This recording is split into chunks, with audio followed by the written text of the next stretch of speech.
Good morning everyone. Madhya Pradesh के daily current affairs में आज बात करने जा रहे हैं हम 7 जुलाई के सारे महत्वपूर्ण करंट अफेयर्स के बारे में। एंड वीडियो को स्टार्ट करने से पहले हमारी आउटलुक है, अगर आप लेना चाहें डिस्क्रिप्शन में लिंक मिल जाएगा। ये सारे नोट्स जो अवेलेबल हैं साइंस के, MPGK के, वो आप ले सकते हैं।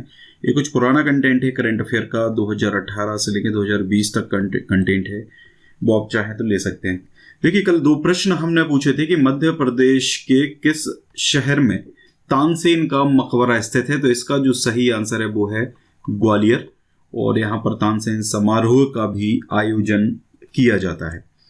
एक और प्रश्न था कि मध्य प्रदेश में कहाँ पर गरुड़ स्तंभ है। तो इसका जो सही आंसर है वो था विदिशा।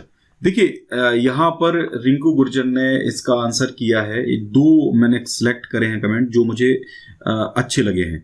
देखिए, एक तो है कि तानसेन का जो मकबरा है वो ग्वालियर के बेहट में स्थापित किया गया। इसकी स्थापना 16वीं शताब्दी में करी गई थी। यह स्तंभाकार गैलरी के चबूतरे पर बना हुआ है। इसकी स्थापना तानसेन के गुरु गौस मोहम्मद की समाधि के समीप करी गई थी, मतलब इसके समीप इसको बनवाया गया था। ठीक है, सही लाइन लिख नहीं पाए हैं लेकिन इंफॉर्मेशन सही दे रहे हैं। दूसरा था हेलियोडोरस स्तंभ, या जिसको गरुड़ स्तंभ के नाम से जानते हैं, मध्य प्रदेश के विदिशा जिले में आधुनिक वेसनगर के पास स्थित पत्थर से निर्मित प्राचीन स्तंभ है। इसका निर्माण 110 ईसा पूर्व हेलियोडोरस ने करवाया था, जो भारतीय यूनानी अंतलिखित शुंग राजा भागभद्र के दरबार में दूत था। ठीक है, इस स्तंभ पर एक ही पत्थर को काटकर ऐतिहासिक दृष्टि से पाली भाषा में ब्राह्मी लिपि का प्रयोग करते हुए एक अभिलेख बनाया गया है। देखिए, यहाँ पे 2 चीजें हैं। एक तो चीज मैं आपको बता दूं कि यहाँ एक इंफॉर्मेशन जो है वो कम दी गई है। एक आप देखिए, मैं आपसे पूछ रहा हूँ, बहुत सारे कमेंट्स ऐसे आए हैं। तो मुगल स्थापत्य कला का एक बेहतरीन नमूना जो है वो तानसेन का मकबरा है। ये लाइन लिखी होनी बहुत ज़्यादा जरूरी है। मैंने आपसे तानसेन के मकबरे के बारे में पूछा है। ठीक है, मैंने आपसे तानसेन की समाधि के बारे में पूछा है। ठीक है, मैं आपसे ये नहीं कह रहा हूँ कि आप तानसेन के बारे में बताइए। ठीक है, हालांकि आपने कमेंट किया है वो बहुत अच्छी बात है। तानसेन के बारे में बहुत सारे पॉइंट्स ऐसे हैं जो मिले हैं, लेकिन यहाँ पे जो आपसे पूछा जाए आपको कम से कम शब्दों में ज़्यादा से ज़्यादा इन्फॉर्मेशन देने की कोशिश करनी है। आलतू फालतू अगर आप चीज़ लिखोगे तो वहाँ पे आपको मार्क्स नहीं मिलने वाले। दूसरी चीज़, यहाँ पर जो हेलियोडोरस स्तंभ है इसका जो संबंध है वो वैष्णव धर्म से है। ठीक है, ये गरुड़ स्तंभ इसको इसीलिए कहा जाता है क्योंकि विष्णु जो है उनका जो वाहन होता है वो गरुड़ ही होता है। ठीक है, तो यहाँ पर एक इंफॉर्मेशन ही आपकी मिस है। दूसरा जो है आपका आदित्य वीर विक्रम ने आंसर करा है, हेलियोडोरस स्तंभ या हेलियोडोरस पिलर भारत के मध्य प्रदेश के विदिशा जिले में आधुनिक बेसनगर के पास स्थित पत्थर से निर्मित प्राचीन स्तंभ है। इसका निर्माण 110 ईसा पूर्व हेलियोडोरस ने कराया था, जो भारतीय यूनानी राजा अंतलिखित एंटेलिकिट्स का शुंग राजा भागवत के दरबार में दूत था। ठीक है, पूरी इंफॉर्मेशन इस बंदे ने दे दी है यहाँ पर। ठीक है, तो ये आपको यहाँ पे फिर भी वैष्णव धर्म के बारे में यहाँ पर नहीं बताया है कि वैष्णव धर्म से संबंधित है, ये लाइन बताना जरूरी है। दूसरा, तानसेन स्मारक ग्वालियर अकबर के नवरत्नों में से एक हिंदुस्तानी शास्त्रीय संगीत के स्तंभ महान संगीतकार तानसेन की स्मृति में उनके शहर ग्वालियर मध्य प्रदेश में स्थित मुगल स्थापत्य के आधार पर बनाया गया। ठीक है, लाइन लिख रहे हैं लेकिन थोड़ा सा शब्दों का चयन सही नहीं किया गया है। वह स्मारक है जहां हर वर्ष नवंबर में अखिल भारतीय संगीत समारोह आयोजित किया जाता है। तो ये मुझे सबसे अच्छा कमेंट लगा। इसमें पूरी इंफॉर्मेशन कम से कम शब्दों में दी गई है। 3 नंबर का प्रश्न है, आपको 3 लाइन में लिखना है। ठीक है ना, तो उस हिसाब से बहुत जरूरी है। इसके अलावा एक राजकुमार सोनी का ये कमेंट आया है। देखिए, तानसेन के मकबरे के बारे में पूछा है, आपने सब कुछ बता दिया है, तानसेन के बारे में बता दिया है, कुछ चीज़ें ग्वालियर की भी बता दी हैं। ठीक है, ये बहुत अच्छी बात है, इन्फॉर्मेशन आपने अच्छी दी है, लेकिन लिखना मेरा ये जो उद्देश्य है वो है कि आप MPPSC अगर मेंस की अगर आपको तैयारी करनी है तो एटलीस्ट आपको ये थोड़ा सा लिखना आ जाए, थोड़ा सा पता चल जाए आपको। जैसे यहाँ पे देखिए, तानसेन का मकबरा ग्वालियर में स्थित है, क्षेत्रफल की दृष्टि से भारत का सबसे बड़ा मकबरा है। तानसेन, अब यहाँ पे तानसेन की इंफॉर्मेशन आ जाती है कि वास्तविक नाम रामतनु पांडे था। ठीक है, और बाणी विलास कंठाभरण ये इनके उपनाम थे। रचनाएं मियाँ की मल्हार दीपक राग, हालांकि बहुत सारी रचनाएं इनकी। प्रारंभ में रीवा के राजा रामचंद्र के दरबार में थे, किंतु बाद में इनकी प्रसिद्धि से प्रभावित होकर मुगल सम्राट अकबर ने इनको दिल्ली दरबार में नवरत्न के रूप में सम्मानित किया। देखिए, सबसे पहले राजा मानसिंह जो थे उनके दरबार में ये थे, उसके बाद फिर राजा मानसिंह के दरबार से ये पहुंचे थे रीवा के राजा रामचंद्र के दरबार में। ठीक है, इसके बाद फिर अकबर ने इनको अपने यहाँ बुला लिया था। तानसेन के गुरु मोहम्मद गौस का मकबरा भी ग्वालियर में स्थित है। इनके गुरु थे और इनके बगल में इनका मकबरा बनाने का इन्होंने रिक्वेस्ट किया था। ठीक है, और ग्वालियर में संगीत से संबंधित राजा मानसिंह तोमर संगीत विश्वविद्यालय है। ग्वालियर नगर संगीत के सबसे प्राचीन घराना ग्वालियर घराना की जननी भी है। ग्वालियर घराना के संस्थापक राजा मानसिंह और स्वामी हरिदास हैं। बहुत अच्छी इंफॉर्मेशन है। रानी लक्ष्मीबाई की समाधि भी ग्वालियर में स्थित है। इसके अलावा ग्वालियर का किला, जिसे किलों का रत्न कहते हैं, का निर्माण सिंधिया वंश के शासक राजा सूरज सेन ने 525 ईस्वी में करवाया था। 525 ईस्वी, जहां तक मुझे पता है ये सिंधिया वंश के शासक नहीं थे। ठीक है, इसको एक बार आप देख लें। गरुड़ स्तंभ मध्य प्रदेश के विदिशा जिले में स्थित है। विदिशा का प्राचीन नाम भेलसा बेसनगर है। गरुड़ स्तंभ हेलियोडोरस के द्वारा बनवाया गया था, जो कि शुंग शासन काल में विदिशा आया था। शुंग शासक उतने समय हुआ करते थे। ठीक है ना, शुंग डायनेस्टी थी। वर्तमान में यह स्तंभ खाम बाबा का मंदिर कहलाता है। ठीक है, इसके अतिरिक्त मध्य प्रदेश की गंगा कही जाने वाली बेतवा नदी का उद्गम कुमरा गांव विदिशा से होता है। ये कुमरा गांव जो है विदिशा में नहीं है, ये आपका रायसेन में है। ठीक है, ये ध्यान रखें, इसका उद्गम रायसेन जिले से होता है, ना कि विदिशा से। हालांकि विदिशा से होके आपकी बेतवा नदी निकलती जरूर है। आज का हमारा पहला प्रश्न है, मध्य प्रदेश योजना मंडल का पदेन अध्यक्ष कौन होता है? ये 4 ऑप्शन है। इसके अलावा एक और प्रश्न है, मध्य प्रदेश योजना मंडल के प्रथम अध्यक्ष कौन थे?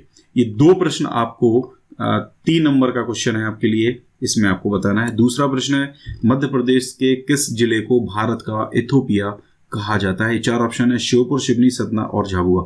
ठीक है, जो भी जिला इसका आंसर है उससे संबंधित आपको 10 पॉइंट्स और बताने हैं। ठीक है, अब यहाँ पे मैं आपसे कह रहा हूँ, अब ये 10 पॉइंट्स में इसको 10 लाइनों में इसको लिख के बताइए कि एक जिले के बारे में जो भी तथ्य आप जानते हैं। गाइज, ये एमपी एसआई, एमपी कांस्टेबल की टेस्ट सीरीज अवेलेबल है। करंट अफेयर की भी टेस्ट सीरीज अवेलेबल है। एमपी जीके की टेस्ट सीरीज भी अवेलेबल है। साइंस की भी टेस्ट सीरीज अवेलेबल है। लेना चाहे ले सकते हैं, डिस्क्रिप्शन में लिंक मिल जाएगा। चलिए स्टार्ट करते हैं। पहला जो प्रश्न हमारा, किस जिले की डॉक्टर सरोज गुप्ता को वाग योग नारी प्रतिभा सम्मान 2019 से सम्मानित किया गया है? तो इनको अभी हाल ही में डॉक्टर सरोज गुप्ता हैं, ये सागर जिले से हैं। इनको अभी हाल ही में सम्मान दिया गया है। संस्कृत, योग, तंत्र एवं भारतीय संस्कृति का प्रशिक्षण प्रदान करने वाली अंतर्राष्ट्रीय संस्था जो है वाग योग चेतना पीठम वाराणसी, उसने इनको ये सम्मान दिया है, वाग योग नारी प्रतिभा सम्मान 2019 का। ठीक है, बहुत इंपॉर्टेंट अवार्ड है।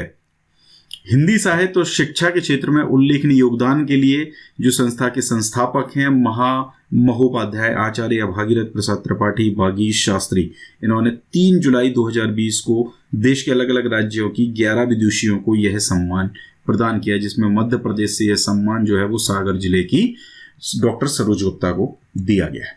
अगला प्रश्न है, मध्य प्रदेश पर्यटन विकास निगम ने प्रदेश के किस शहर में फूड की होम डिलीवरी शुरू कर दी है? इंपॉर्टेंट प्रश्न है। ये तीनों शहर हैं, भोपाल, ग्वालियर और जबलपुर। उपरोक्त तीनों इसका सही आंसर है।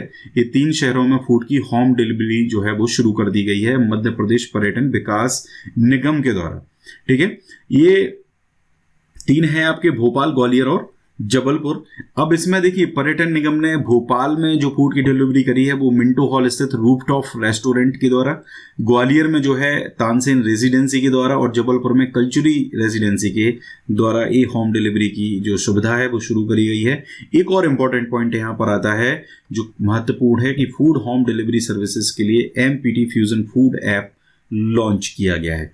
ठीक है, Madhya Pradesh tourism fusion food. ठीक है, तो ये इंपॉर्टेंट है कि कौन सा ऐप जो है वो इस चीज के लिए लॉन्च करा गया है। इसके माध्यम से फूड लवर्स और कस्टमर्स ऐप में दिए गए मेन्यू में उपलब्ध अपना मनपसंद फूड ऑनलाइन तथा प्रीपेड ऑर्डर कर सकते हैं। सारी चीज़ों का इसमें ध्यान रखा जाता है। हाइजीन पूरे तरीके से खाना होता है, क्योंकि कोरोना से संबंधित प्रॉब्लम्स ज़्यादा चल रही हैं। इसके रिगार्डिंग इन चीज़ों का ध्यान यहाँ पर रखा जाता है, इसलिए ज़्यादा होटल से डिलीवरी नहीं की जा रही है। अगला प्रश्न है, दुनिया का तीसरा और भारत का दूसरा सबसे बड़ा अंतर्राष्ट्रीय क्रिकेट स्टेडियम कहाँ बनेगा? देखिए, ये जो दुनिया का तीसरा और भारत का दूसरा सबसे बड़ा अंतर्राष्ट्रीय क्रिकेट स्टेडियम जो है ये बनेगा जयपुर में। अब आप सोच रहे होंगे ये इंडिया जीके का या इंडिया करंट अफेयर है, यहाँ पे क्यों इंक्लूड किया? ये इंक्लूड करा गया है क्योंकि इसको बनाने का जो श्रेय है वो आर्किटेक्ट जो है हितेंद्र मेहता, ठीक है, इनको जाता है और राजस्थान क्रिकेट एसोसिएशन की ओर से प्रस्तावित स्टेडियम को इंदौर के आर्किटेक्ट हितेंद्र मेहता ने स्पोर्ट्स डिजाइन कंसल्टेंट GRAS, ठीक है, इसके साथ मिलकर तैयार किया हुआ है, ठीक है। और ये दुनिया का तीसरा और भारत का दूसरा सबसे बड़ा अंतर्राष्ट्रीय क्रिकेट स्टेडियम होने वाला है, ठीक है। इसमें ये दुनिया का सबसे बड़ा ग्रीन क्रिकेट खेल का मैदान भी होगा जिसमें करीब 75,000 लोग एक साथ बैठ सकेंगे, ठीक है। भारत के अगर सबसे बड़े स्टेडियम की बात करते हैं तो गुजरात का जो मोटेरा क्रिकेट स्टेडियम है भारत का सबसे बड़ा क्रिकेट स्टेडियम है। दुनिया के सबसे बड़े क्रिकेट स्टेडियम की बात करें तो ऑस्ट्रेलिया का जो मेलबर्न क्रिकेट स्टेडियम है वो हो जाएगा, ठीक है। तो भारत का और विश्व का सबसे बड़ा जो स्टेडियम है वो भी आपको पता होना चाहिए। तो भारत का दूसरा सबसे बड़ा अंतर्राष्ट्रीय क्रिकेट स्टेडियम कहाँ बनेगा? ये बनने जा रहा है जयपुर में। आर्किटेक्ट जो है वो इंदौर के हैं। अगला प्रश्न है, किस विधानसभा क्षेत्र के बांद्री व मालथौन को हाल ही में नगर परिषद का दर्जा दिया गया है? यहाँ पे देखिए बात करें आप, ऑप्शंस बहुत आसान दिए मैंने। इसका जो सही आंसर है वो खुरई है। मालथौन आपको पता है कहाँ पर है? सागर जिले में आता है। तो यहाँ पे सागर जिले का एक ही तहसील जो है वो दी गई है। तो सागर जिले का जो सुर्खी और इसी विधानसभा क्षेत्र का जो बिलहरा है इनको नगर परिषद का दर्जा दिया गया है। ये सागर जिले की सुर्खी विधानसभा क्षेत्र, ठीक है। वहीं खुरई विधानसभा क्षेत्र जो है उसकी बांद्री और मालथौन को भी नगर परिषद का दर्जा दे दिया गया है। इसकी अधिसूचना भी जारी करी गई है। तो आपको पता होना चाहिए कि शिवराज सिंह चौहान का जो पिछला कार्यकाल था उसमें इन 4 नगर परिषदों की घोषणा उन्होंने सागर जिले में करी थी, ठीक है। उनको बनाने की घोषणा करी थी, लेकिन कांग्रेस सरकार ने इस पर रोक लगा दी थी। तो 100 दिन के अंदर शिवराज सिंह चौहान ने इसको कर दिया है कंप्लीट। अगला प्रश्न है, किस जिले में पानी के 14 तरह के परीक्षण करने वाली प्रयोगशाला शुरू होगी? तो ये जो प्रयोगशाला शुरू होने जा रही है ये होने जा रही है मध्य प्रदेश के होशंगाबाद जिले की पिपरिया करके जो जगह है, यहाँ पर इसमें पानी के 14 तरह के परीक्षण टेस्ट जो हैं वो किए जा सकेंगे और इससे इस बात की जानकारी भी मिल सकेगी कि क्षेत्र के किस जल स्रोत का पानी किस तरह का है, ठीक है। इस प्रयोगशाला का जो भवन निर्माण है उसके लिए भूमि पूजन किया जा चुका है और जो PHE कार्यालय परिसर है उसमें विधायक ठाकुरदास नागवंशी हैं, उन्होंने इसका जो भूमि पूजन है वो करा है। और इसके लिए प्रयोगशाला भवन जो बनाया जाएगा उसके 16 लाख रुपए की लागत से इसको बनाया जाएगा। हालांकि ये याद रखने की जरूरत नहीं, आप यहाँ पर सिर्फ ये याद रखें कि होशंगाबाद में ये प्रयोगशाला बनेगी। अगला प्रश्न है, इंपॉर्टेंट है, चंबल एक्सप्रेस के लिए मध्य प्रदेश सरकार कितना सहयोग देगी? घुमा फिरा के देखिए क्या है, टोटल अगर बात करते हैं तो करीब 781 करोड़ रुपया इसमें बन रहा है।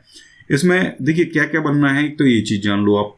ईस्ट वेस्ट कॉरिडोर बनना है, नॉर्थ साउथ कॉरिडोर बनना, और राजस्थान में दिल्ली मुंबई कॉरिडोर से जुड़ने वाला जो प्रस्तावित चंबल एक्सप्रेस वे है उसके लिए मध्य प्रदेश सरकार 100% जमीन का अधिग्रहण करने वाली है, ठीक है। तो east west corridor, north south corridor और राजस्थान का दिल्ली मुंबई कॉरिडोर, तीनों से ये जुड़ेगा।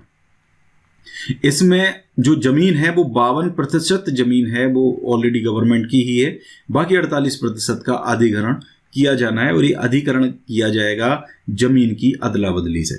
मतलब यहाँ की जमीन मैंने आपकी ले ली, गवर्नमेंट की जमीन में से आपको दूसरी जमीन दे दी जाएगी। तो इस स्कीम के तहत टोटल जो है वो 421 करोड़ रुपए का बजट रखा गया है। इस एक्सप्रेस की जो लागत है वो करीब 6193 करोड़ रुपए आएगी, ठीक है। जमीन का जो अधिग्रहण है वो 3 जिलों में होगा, मुरैना, श्योपुर और भिंड। ये बात मैं आपको बार बार बता रहा हूँ, पहले भी बता चुका हूँ। इस 4 लेन एक्सप्रेस के लिए 70 मीटर जमीन जो है वो अधिग्रहित की जाएगी ताकि भविष्य में से 8 लेन तक बढ़ाया जा सके, ठीक है। यहाँ पे अगर हम बात करते हैं आर्थिक तौर पर, तो जो आपका मध्य प्रदेश सरकार है वो मिट्टी और मुरम देगी जिसकी रॉयल्टी होगी करीब 330 करोड़ रुपए। साथ ही वन भूमि की अनुमतियां होने पर व्यय के रूप में करीब 30 करोड़ रुपए मध्य प्रदेश सरकार खर्च करेगी। यानी 421 करोड़ रुपए भूमि अधिग्रहण के मिलाकर मध्य प्रदेश सरकार जो है वो 781 करोड़ रुपए का सहयोग जो है वो इसमें देने वाली, ठीक है। तो ये ध्यान रखना पड़ेगा आपको थोड़ा सा डेटा। अगला जो है आपका ये प्रदेश में करीब 309 किलोमीटर लंबा होगा, ठीक है। श्योपुर, मुरैना और भिंड से होते हुए जाएगा, ठीक है। तो इतनी चीजें आप ध्यान रखिए। अगला प्रश्न है, इंदौर नगर निगम में पहली बार यौन उत्पीड़न निवारण कमेटी का गठन किया गया है। इस समिति में कुल कितने सदस्य होंगे? तो देखिए ये जो समिति है वो 5 सदस्यीय समिति बनाई गई है और पहली बार ऐसा हुआ है जब इंदौर नगर निगम में इस प्रकार की जो कमेटी है उसका गठन किया गया है। इंदौर नगर निगम में पहली बार ये हुआ है। इस कमेटी में 5 सदस्यों को शामिल किया गया है। कमेटी की जो अध्यक्ष हैं वो उपायुक्त लता अग्रवाल होंगी। ध्यान रखिए, अध्यक्ष बनेंगी। महिलाओं की यौन उत्पीड़न निवारण एवं निषेचन अधिनियम 2013 के तहत ये समिति कमेटी बनाई गई है। इसमें सहायक आयुक्त जो हैं वो आरती खेडेकर, जो सहायक आयुक्त हैं उनको सचिव बनाया गया है और जो कमेटी के अध्यक्ष हैं वो बनाई गई हैं लता अग्रवाल। समिति के अन्य सदस्यों की बात करते हैं तो सहायक लेखापाल चंद्रिका पारगीर, प्रभारी क्लर्क स्वास्थ्य विभाग सीता गिरजे, ओवेसिक्स एनजीओ के गोपाल जगताप इसमें शामिल किए गए हैं। 5 लोगों को मिला के समिति बनाई गई है। आप अध्यक्ष याद रख लीजिए, केवल इतना आपके लिए काफ़ी है। दूसरा चीज़ आपको जो याद रखनी है वो है आपका इंदौर नगर निगम में इस प्रकार की समिति पहली बार बनाई गई है। तो गाइस ये पूरा था हमारा आज का वीडियो। अच्छा लगा है वीडियो को ज़्यादा से ज़्यादा शेयर करिए, लाइक करिए वीडियो को और ज़्यादा से ज़्यादा वीडियो पे कमेंट्स करिए। Thank you very much.